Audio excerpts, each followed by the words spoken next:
Halo Sobat FEB, selamat datang kembali di FEB Berkarya episode 6 dengan tema Perjalanan Rokos Repeat dalam Revolusi Bisnis Cuci Sepatu. Perkenalkan, saya Ocang, host pada episode FEB Berkarya kali ini. Pada episode kali ini, kita kedatangan tamu yang spesial dan gak kalah keren dari tamu FEB Berkarya yang lainnya, yaitu pemilik usaha cuci sepatu Rockwash Repeat, Muhammad Fardan. Oke, selamat datang Mas Fardan di FEB Oh Berkarya. iya. Oke, jadi boleh perkenalan diri dulu. Apa kabar Mas Fardan? Baik, alhamdulillah Ocang. Alhamdulillah sehat. Sehat. Mungkin boleh perkenalan diri dulu nih ke Sobat FEB. Siapa sih Mas Oke. Fardan ini? Jadi, halo teman-teman, kenalin namaku Fardan. Aku dari Prodi Akuntansi angkatan 2022 dan aku merupakan owner dari Rockwash Repeat. Oke, Rockwash Repeat Mas ya? Rockwash Repeat. Ownernya langsung nih? Owner, alhamdulillah. Boleh dong Mas Fardan diceritain ke Sobat FEB. Apa sih Rockwash Repeat itu? Terus kira-kira Mas Fardan nih kepikiran dari mana? Terus tiba-tiba memulai Rockwash Repeat tersebut. Inspirasinya berarti ya? Ya, Ah, ya. silakan. Jadi sebenarnya Rockwash Repeat itu ya dia basicnya melayani jasa cuci sepatu dan juga repair sepatu. Dan kenapa aku akhirnya bikin Rockwash ini karena itu awalnya ini sih Cang pas zaman maba dulu. Jadi masa-masa pertengahan semester 1 dulu. Itu kan aku kan warlock ya, kayak orang Jogja. Itu pas itu tuh banyak teman-temanku yang nanya kayak di Jogja mana sih cuci sepatu yang rekomen dan sebagainya. Itu banyak yang tanya ke aku. Nah, dari situ aku mikir kenapa aku nggak buka sendiri aja jasa cuci sepatu karena aku lihat ini lumayan potensial dan demand-nya juga lumayan tinggi di kalangan mahasiswa. Nah, pulang dari situ sampai rumah, aku brainstorming lah berdua sama kakakku waktu itu. Ya udah kayaknya ini emang bisnis yang cukup potensial. Akhirnya kita mutusin buat waktu itu awalnya sebelum ada Rockwash kita cuman iseng kayak bikin poster bahwa kita buka jasa cuci sepatu. Cuman itu belum Rockwash, jadi cuman Belum Rockwash. aku posting ke Instagramku doang. Itu ternyata surprisingly banyak banget yang order teman-temanku. Cek ombak berarti waktu itu. Cek ombak. Jadi mau kita lihat dulu nih demand-nya seberapa banyak gitu kan. Itu alhamdulillah lumayan banyak. Udah jalan seminggu, 2 minggu gitu kan. Nah, karena kita lihat jumlah ordernya juga lumayan konsisten, akhirnya ya udah kita mutusin buat sekalian bikin yang niat, yang serius, bikinlah kita Rockwash Repeat sekalian sama kita bentuk tim lah, ngerekrut orang-orang buat jadi tim di Rockwash. Itu sih awalnya. Oke. Awalnya tuh emang maksudnya masih cek ombak aja berarti kan Mas? Iya, Kayak masih lihat nih demand-nya seberapa nih. yang nyuci pun masih teman-teman sendiri lah ya? Teman-teman itu pun dari teman-teman pun udah banyak banget lah hitungannya. Oke. Udah lumayan kewalahan lah waktu itu. Oke, benar-benar. Oke, bahkan sekarang udah punya tim Mas ya? Udah punya tim. Keren banget. Top memang Rockwash Repeat ini. Oke, Mas Fardan, boleh dijelasin sedikit dong ke Sobat FEB. Kira-kira layanan apa saja yang ditawarkan oleh Rockwash Repeat? Oke. Kalau layanannya sendiri itu kita ada dua basicnya. Yang pertama ada cuci sepatu tentunya itu ada namanya deep cleaning treatment. Jadi itu treatment buat nyuci sepatu lah. Dan di situ karena material sepatu kan macam-macam ya, karakternya beda-beda itu treatment semua sepatu tuh kita bedain sesuai materialnya. Jadi misal ada kayak kanvas itu treatment, ada treatment khususnya juga. Sweat yang dipakai Ocang itu juga ada treatment. Sweat. Bener nih sweat. Ada treatment khususnya juga. Jadi beberapa material emang harus ada treatment yang khusus lah buat dicuci. Terus yang kemudian kedua itu ada kita buka repair juga, jasa repair. Jadi repair juga. Jadi selain cuci bisa juga repair. Jadi nanti ada jasa jahit juga kita bisa, sama unyellowing untuk di midsole sepatu juga kita bisa. Keren banget. Ternyata aku pikir Rockwash Repeat ini cuman jasa cuci doang. Ternyata ada repairnya juga Mas Fardan. Iya, ada repairnya juga. Oke, ini buat teman-teman mungkin bisa sekalian nyuci sepatu, tapi sepatu kalian misal sompel-sompel dikit itu jadi bisa sekalian di repair Mas ya? Bisa. Oke. Mas Fardan, kira-kira apa sih yang kan toko cuci sepatu kan gak cuman Rokok Seripit Ya, doang nih. banyak. Kira-kira apa sih yang ngebedain Rokok Seripit dengan toko cuci sepatu yang lainnya? Boleh dong di-spill Mas Fardan. Oke. Kalau yang bedain sebenarnya kalau dari jenis layanannya kita ya kurang lebih sama kayak yang lain, ada cuci, ada repair. Cuman mungkin yang bisa jadi uh, istilahnya competitive advantage lah buat kita tuh karena kita emang dari awalnya nyasarnya ke mahasiswa, terutama mahasiswa UGM. Jadi dari awal sampai sekarang tuh kita berkomitmen sih buat ngasih free pick up and delivery buat di area UGM. Karena kan kita ngelihat habit dari mahasiswa terutama kan mereka pengen yang cepat, yang instan, nggak perlu repot-repot keluar kos dan sebagainya. Pokoknya terima jadi lah. Nah itu kita berkomitmen buat ngasih pick up dan juga delivery gratis sih buat mereka. Jadi mungkin itu salah satu yang menjadi pembeda kita lah, cukup pembeda buat dibanding dengan kompetitor yang lain. Oke, itu competitive advantage-nya emang jarang ada di toko-toko sepatu yang lainnya ya? Ya biasanya kan customer harus ambil sendiri, naruh sendiri gitu. Oke Mas Fardan, itu kan tadi kita udah spill berbagai layanan yang ditawarkan, terus apa sih pembeda dari toko sepatu yang lain. Nah sekarang nih Mas Fardan, kan nggak mungkin kan kita menjalanin bisnis itu selalu mulus. Oke, boleh dong di-spill. Kira-kira tantangan terbesar yang dialami oleh Rokok Seripit ketika memulai membangun bisnis, terus gimana sih kira-kira dari Mas Fardan dan tim untuk mengatasi tantangan-tantangan tersebut? Oke, kalau tantangan ya pasti ada ya kalau kita bikin bisnis.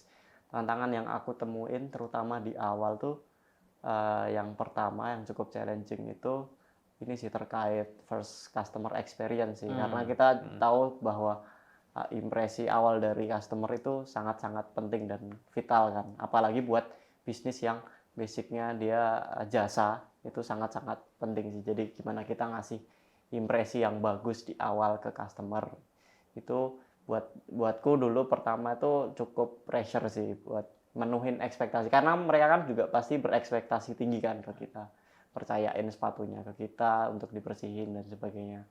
Itu buat jaga kualitasnya itu juga lumayan challenging karena kan first experience customer tuh menurutku penting karena ya sekalinya dia experience-nya bagus, dia otomatis bakal repeat order lagi besok dan dia juga bisa merekomendasiin Rockwash ini ke teman-temannya.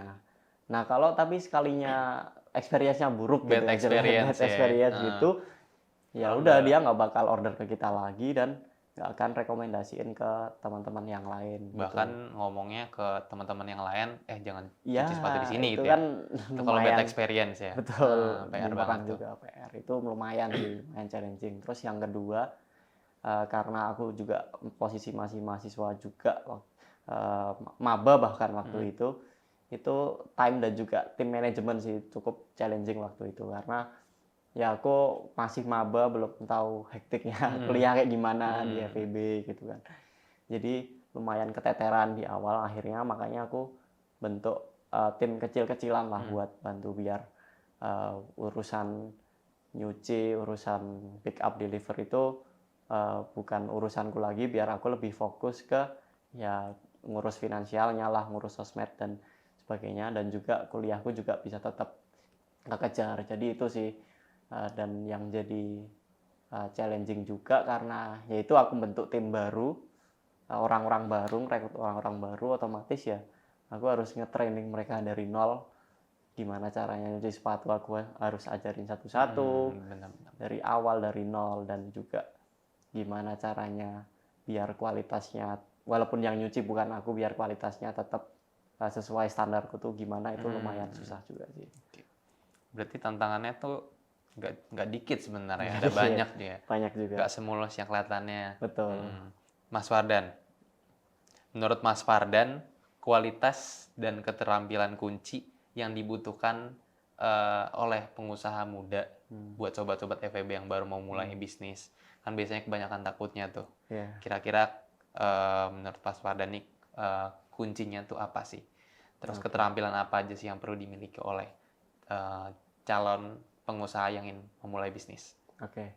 Mungkin sebelum ke situ aku sedikit disclaimer ya, karena Oke. ya aku Silakan, juga silakan. di FEB kenal banyak orang-orang keren yang jauh Benar. lebih berpengalaman dari aku juga, Mhm. bisnisnya juga keren-keren. Jadi Mhm. mungkin ini aku lebih dari POV orang baru di Mhm. bisnis yang Mhm. akhirnya berani terjun langsung ke bisnis. Kalau menurutku eh, yang aku saranin sih buat keterampilan, nah ini sih di awal kalau misal mau bikin bisnis kayak yang aku tadi bilang itu cari problemnya dulu. Kayak kita Mhm. harus peka lah Mhm. sama keadaan sekitar lingkungan kita, apa yang menjadi problem orang, problem masyarakat, apa yang mereka butuhin, itu kita kasih solusi lah buat Mhm. ngatasin problem itu. Mhm. Dari solusi itu kita tentuin nih ide bisnis apa yang cocok buat ngatasin permasalahan itu. Kalau tadi aku kan karena emang masalahnya di teman-teman kuliahku yang butuh cuci sepatu, akhirnya aku bikin lah. Jadi mulai ya itu sih peka sama lingkungan sekitar. Mulai dari yang di sekitar aja, teman-teman,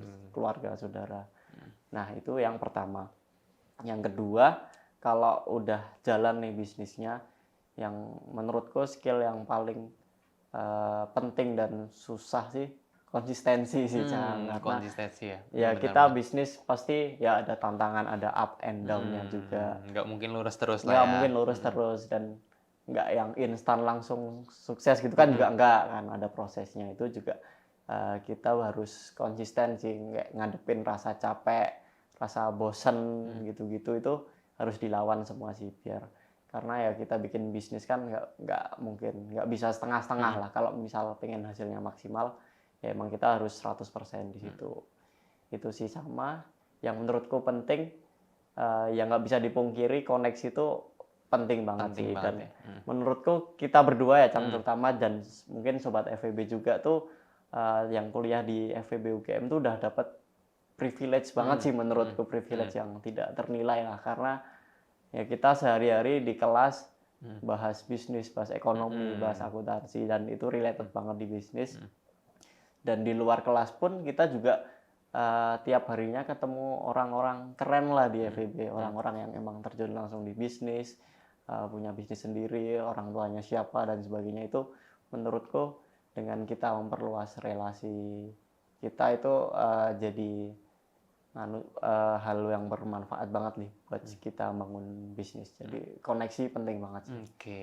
Aku boleh nambahin satu lagi, Boleh Cang? satu lagi, Baru silakan. keinget nih. Baru keinget. Iya, iya, Yang boleh lumayan silakan. penting juga menurutku itu, kita sebagai owner sebuah bisnis itu kita juga harus bisa memposisikan diri kita sebagai customer juga kalau di aku. Jadi sebelum aku buka Rockwash kan aku juga sempat jadi customer cuci sepatu juga Oke. ke orang. Benar. Aku sempat nyuci ke beberapa tempat itu tuh, dari situ aku lihat aku sebagai customer tuh senengnya kalau dilayaninya kayak gimana. Misal ada tempat cuci sepatu yang ya udah, habis dicuci selesai, udah selesai di situ, nggak ada komunikasi sama customer, nggak ngelibatin customer, dan aku sebagai customer di situ kayak ada yang kurang aja gitu. Ada Makanya lobangnya iya, yang masih bisa makanya ditutup.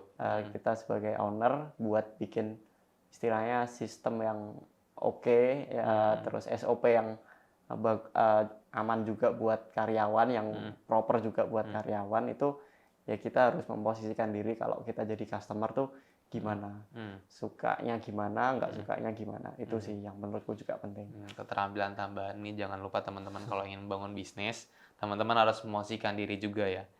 Menggunakan perspektif pelanggan, Ya. jangan hanya menggunakan perspektif penjual aja gitu ya. Betul. Contohnya tadi habis cuci sepatu nggak ada komunikasi lagi gitu loh dengan toko sepatunya. Ya. Dari Mas Pardan kan makanya menemukan celah di situ loh. Makanya di Rockwash Repeat ini membangun open communication sekaligus open feedback juga seperti itu. Oke, Mas Pardan, kira-kira bagaimana sih Mas Pardan ini menyeimbangkan tuntutan untuk menjalankan bisnis dengan kehidupan akademik dan mungkin kehidupan pribadi juga, mungkin yang menjalankan hobi dan juga menjalankan hal-hal yang lainnya. Karena kan nggak mungkin Mas Pardan, apalagi buat umur-umur segini, itu hidupnya cuma buat bisnis gitu kan. Ya. Kecuali emang udah berprinsip menjalankan bisnis aja gitu kan. Tapi kan Mas Pardan juga punya kegiatan lainnya. Boleh dong di-spill ke Sobat FEB. Oke, kalau buat nyeimbangin waktunya, terutama di akademik, mungkin udah aku mention juga di awal tadi. Itu jujur di awal emang sempat keteteran banget karena emang semuanya aku kerjain sendiri. Makanya dari situ, yaitu aku bentuk sekalian tim yang emang bisa ngerjain nyucinya, terus pick up and delivery-nya aku serahin ke mereka. Jadi dengan kayak gitu ya waktuku bisa lebih luang buat ngurusin hal lain di luar bisnis juga, di kuliah juga bisa tetap kekejar lah. Terus sama kalau aku lebih ke ini sih, sadar diri sama diriku sendiri sih, karena apalagi waktu itu masih di awal kuliah, masih zaman-zamannya banyak event, organisasi kayak gitu. Aku lebih ke sadar diri sih, kayak ya nggak mungkin semuanya aku ikutin dan maksimal sih. Jadi ya di kampus aku bener-bener selektif lah milih apa event atau organisasi yang bener-bener aku pengen, baru aku masuk ke situ. Kalau aku nggak terlalu, kayaknya nggak terlalu perlu, ya aku nggak ikut gitu. Mungkin aku kenal banyak orang-orang keren ya yang bisa bener-bener akademik jalan, terus event organisasi semua bisa jalan, Lomba bisnis juga lomba mungkin ya. juga, magang, bisnis itu bisa jalan semua. Cuman ya kalau aku sendiri kayaknya aku belum bisa untuk ke level itu. Jadi aku pilih-pilih kegiatan apa yang emang aku pengen aja sih, biar bisnisnya juga bisa tetap jalan gitulah. Oke, berarti emang kadang tuh ada aja ya orang yang dia tuh kuliah iya, Iya. organisasi iya, di event dia jadi apa, terus tiba-tiba dia upload menang lomba apa Menang gitu kan. lomba itu. Itu kan kadang suka bingung juga gitu. Gimana caranya? Gimana caranya? Cuman orang-orang seperti kita kan ya masih mencoba Iya, buat menyesuaikan kapasitas. Jangan dipaksa juga buat sobat FEB. Contohlah Mas Pardan di sini sebagai owner Rokos Repeat. Beliau membangun bisnis tapi tidak melupakan hal-hal lain ya. Mungkin Mas Pardan juga kan di sini juga ada kesibukan tempat lainnya, ada event. Gitu juga kuliah gitu. Masih menjaga kuliahnya kan Mas ya? Ya masih Jelas, aman lah. masih aman lah ya. Jadi begitu Sobat FEB.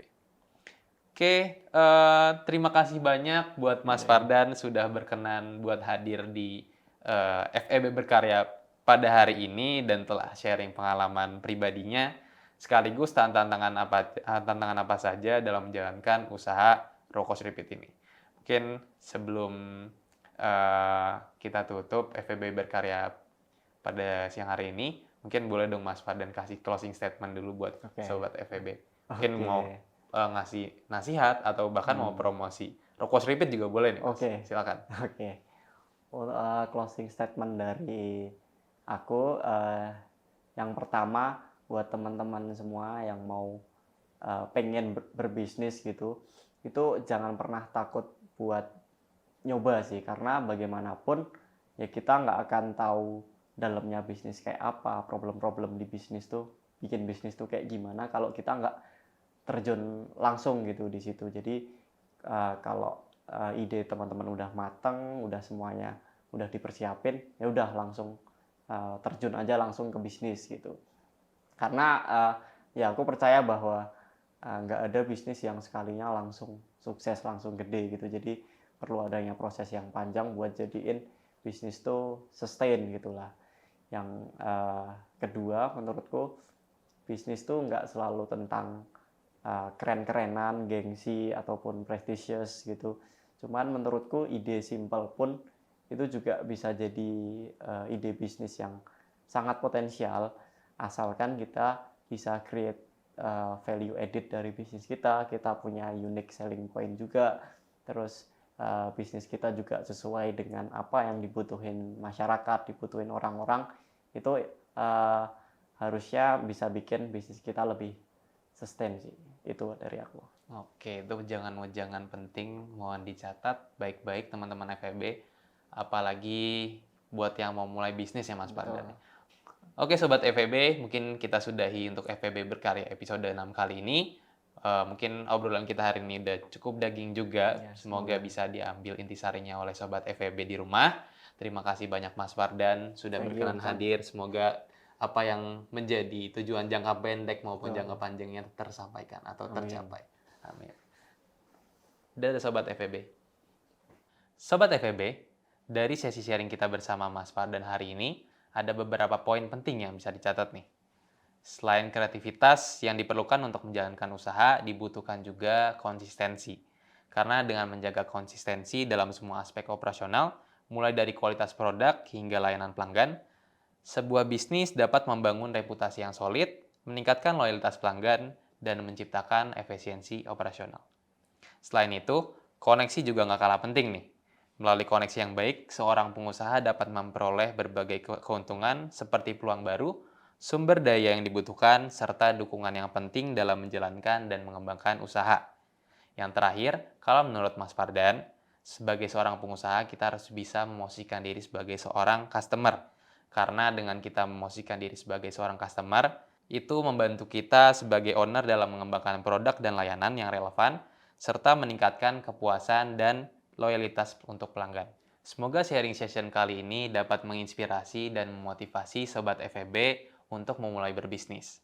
Terima kasih telah menonton episode ini. Sampai jumpa di FEB Berkarya episode selanjutnya. Dadah!